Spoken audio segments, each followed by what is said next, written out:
So, Bev, talk to us a little bit about the importance of grammar and how you think it should be taught or why it should be taught. I love teaching grammar. I've fallen into that in the last 10 years. When I first was asked to teach a class and I was given this grammar workbook that I was supposed to be teaching from, honestly, I didn't even know the answers, because my own grammar instruction was so horrible when I was in school. I'm very intuitive when it comes to grammar, so I just kind of guessed, but I never really understood it. And then when I actually started teaching it, I'm like, oh my gosh, I got to educate myself here. And so I've done a lot of, work and reading and learning and trying to understand things. And I am so amazed, and everything I learn on top of this, I'm so amazed at how logical grammar is. Everybody thinks, grammar is stupid, it's just a bunch of rules.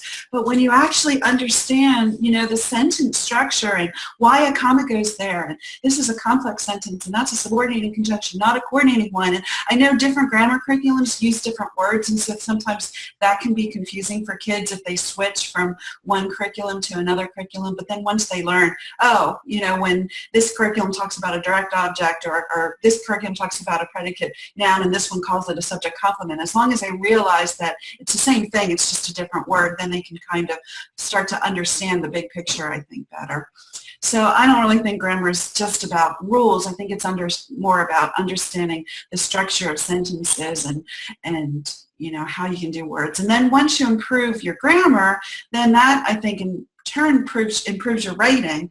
Because if you know what a verbal is, then you can do a verbal sentence starter. If you have no idea what a verbal is, you're never going to do, a really cool verbal sentence starter, like a participle one, which I've just been teaching to my history kids right now. So anyway, so that's my little take on grammar. I know there's a lot of curriculums that say, oh, you just teach the kids to write and then you just tell them how to fix their mistakes.